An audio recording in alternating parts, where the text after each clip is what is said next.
I've seen a lot of watches in my time, a lot of watches, and some have stuck with me more than others. These are some of the most mind-blowing watches I've ever seen. The last one is just, well, you'll see. Want a mind-blowing watch of your own? Check out the pre-owned selection at watchfinder.com. I've never met Mr. Francois-Paul Journe, but I can imagine he's the kind of man who just can't walk past a wonky picture frame without straightening it. Let me tell you a story. At the tail end of the 18th century, the culmination of two of the greatest minds in watchmaking history, John Arnold and Abraham Louis Breguet, came to be. The Tourbillon. These guys really were the best of friends. They admired the work of the other so much, they swapped sons as apprentices. John unfortunately died in 1799, and so when Abraham Louis was finally able to realize a physical version of the Tourbillon, he gifted it to John's son. Today, the Tourbillon continues to exist in acknowledgement of the work of these two great men, even though really it serves no purpose anymore. It was developed to work in a pocket watch, negating gravity's effects by applying the force evenly over the whole. Putting it in a modern wristwatch is a bit like putting a trough at the gas station to feed the horses. Nevertheless, watchmakers still do it because it's an incredible historical achievement, even if it does hang a little wonky on the wall. The flaws are its character, its imperfection a bookmark in the pages of history. Not to Francois-Paul Journe, apparently. He decided that if a tourbillon deserved to be in his watch, it needed to earn its keep and actually do some useful work. So for the FP Journe tourbillon Souverain, he decided to reorientate the balance within the 42mm platinum case, so it would have to fight gravity once more, like it did in those pocket watches, just so the tourbillon actually had something to do. That's like taking the roof off the house to get more use out of an umbrella. The difficulty with this is that a watch is designed for it to lay flat, both in terms of mechanics and fitment. So there needed to be 90-degree gearing to turn the power around the corner, and a 13.6mm thick case to fit it all in. No matter, it's not a bug, it's a feature, and so Journe fitted a whacking great 360-degree mirror around the tourbillon, so you can see it better. And if that wasn't enough, Journe decided to give the tourbillon Souverain a remontoire system as well, which evens out the diminishing torque of the mainspring for better long-term accuracy. The visual outcome of this is that the second hand of this $300,000 watch ticks like a quartz. Speaking of tourbillons, you don't have to pay $300,000 to get one of these incredible little devices. There are many Swiss watchmakers who'll make one for you for closer to $50,000, or in the case of the very cheapest Swiss tourbillons, $10,000. Bargain. Oh yeah, and you can also get a genuine working, not terrible tourbillon watch for $500.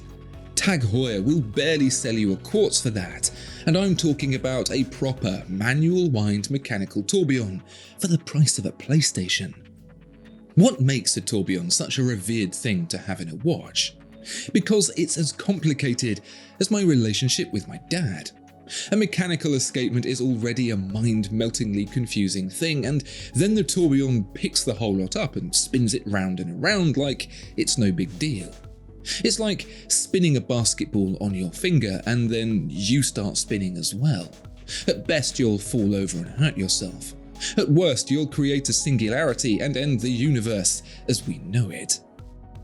What's really going to bake your noodle is when you think about what's mechanically required to make it work.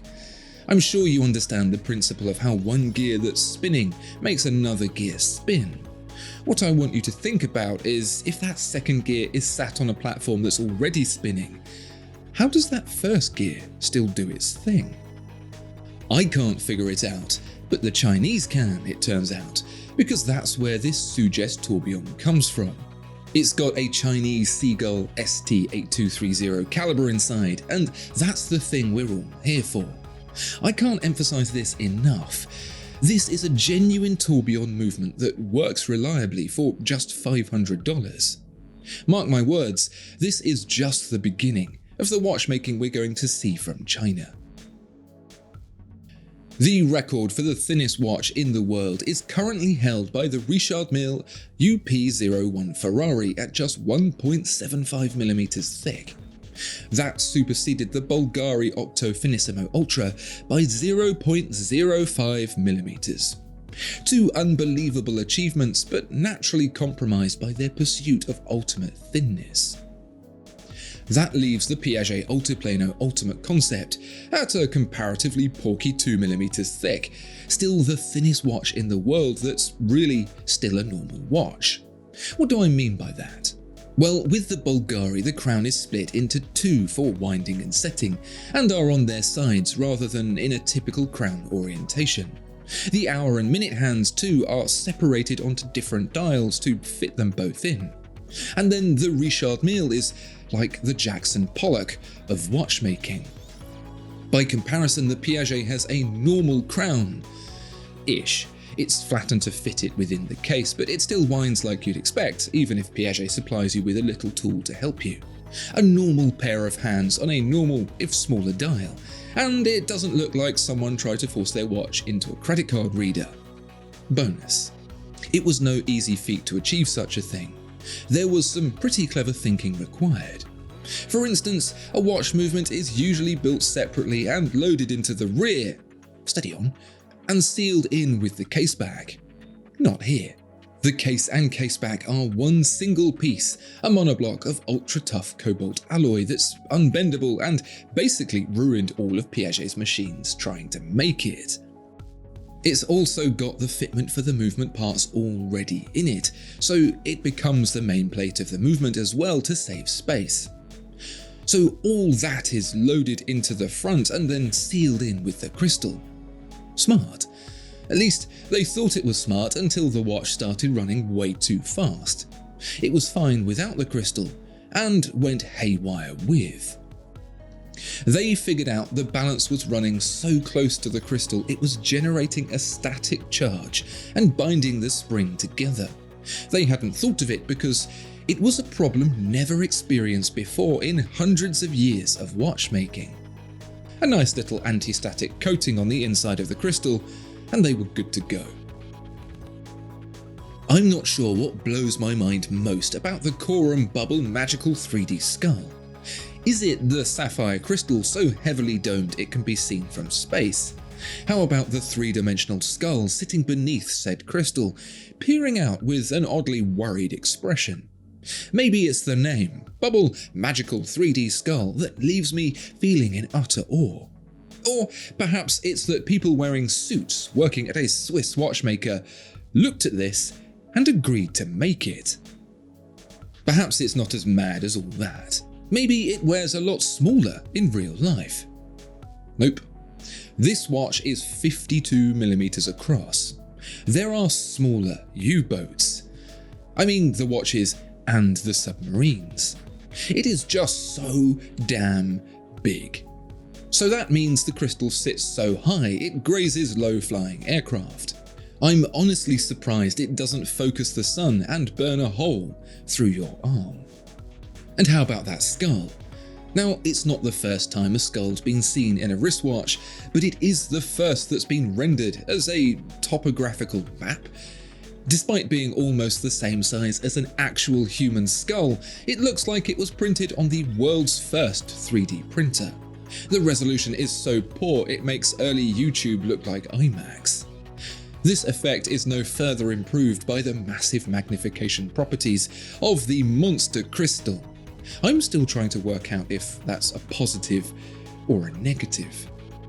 I think it might be the name that really gets me. Corum Bubble Magical 3D Skull. It sounds like a badly translated Halloween costume, and I suppose it kind of is. What have you come as? A lunatic watch collector? No. The most mind-blowing thing about the Bubble Magical 3D Skull is its very existence. It must have been the day the CEO was off sick, and through a series of wacky events, each wackier and more unbelievable than the last, the intern was left in charge. I can't think of any other reason for it to be more than just the fading memory of a fever dream, and I'm here for it. But perhaps the most mind-blowing watch I've seen in a long while is the Lange Söhne Lange 31. It's a pretty unremarkable looking watch in the sense that, yes, it seems very well made as you'd expect, but otherwise looks like typical Lange fare. There's the big date. Lange Söhne likes those. Makes it nice and easy to read. The hour and minute hands are clear and sharp like two dueling swords. A sub-second display does its thing at 6 o'clock, letting you know the watch is running. And then there's the power reserve. It's pretty big as power reserves go. I mean that as in the space it takes up on the dial and the time it lasts for, because look closer and you'll see the full end of the scale reads 31. That's not 31 hours, that's 31 days. A full 744 hours. Why? Shut up, that's why. The real question is why not? And as for how, there's a mainspring in there that's nearly 2 meters long. Actually, there's 2 of them. That's enough mainspring to extend from the front to the back of a BMW Mini. If you own a manually wound watch, you might be wondering something. When a manual watch is bone dry, winding it is very easy. By the time you get to 2-3 days, it becomes a bit more of a challenge. Multiply that by 10 and you have a mainspring that's harder to wind than a 100-foot garden hose. This is our Lange Söhne we're talking about, so whilst it was busy inventing solutions to problems that didn't exist and thus creating problems that needed solutions that shouldn't exist, it engineered a winding key that slots directly into the mainspring to top up that mammoth power reserve. It's like the most expensive fidget spinner in the world, that key. The design is so deliciously ergonomic and the ratchet mechanism inside so pleasingly satisfying that the whole thing together creates another new problem that no one had anticipated. You have to wait a whole month before you get to enjoy winding it again. What mind-blowing watches have you seen and what blew your mind about them? Let me know down in the comments below. Please also like and subscribe and check out your next watch over at watchfinder.com.